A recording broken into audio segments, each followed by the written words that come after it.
Pilek memang sering dialami hampir setiap orang, tapi di masa pandemi seperti ini jangan sepelekan yang namanya gejala flu biasa. Karena pilek bisa menjadi salah satu gejala seseorang terinfeksi COVID-19, termasuk pada anak-anak.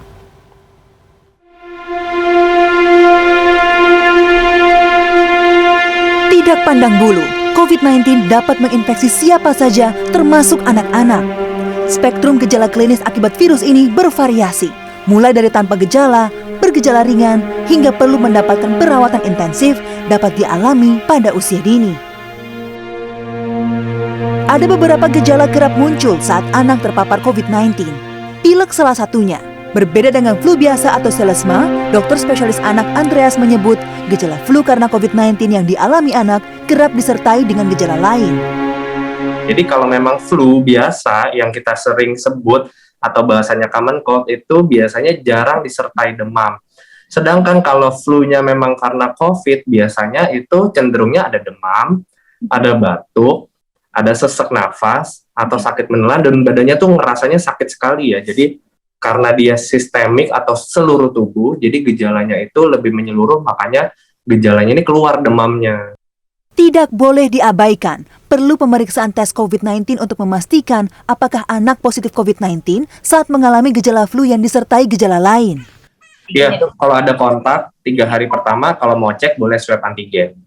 Tapi kalau udah ada keluhan demam, biasanya tuh muncul di hari kelima atau hari ke-6 perjalanan penyakit dari COVID, silahkan boleh dicek PCR.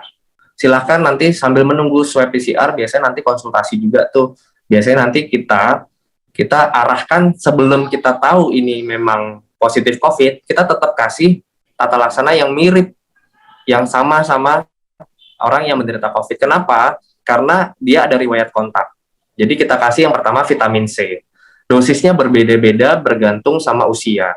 Yang kedua kita kasih zinc. Dosisnya pun berbeda-beda bergantung usia.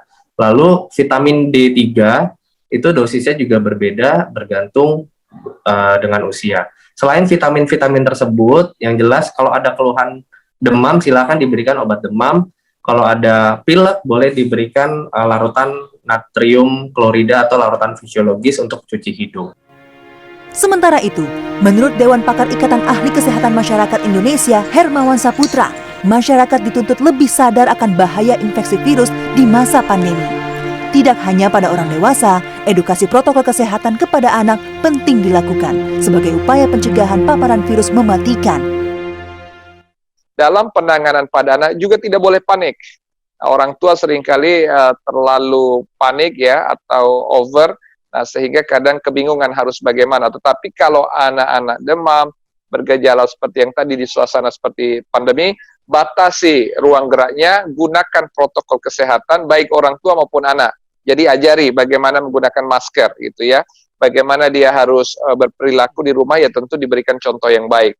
Adaptasi kebiasaan baru dari usia dini menjadi jawaban yang harus dilakukan. Waspada dan disiplin protokol kesehatan. Jangan sampai anak jadi sasaran empuk virus selanjutnya. Indrayani Laksmi, Indra Hadi, Jakarta.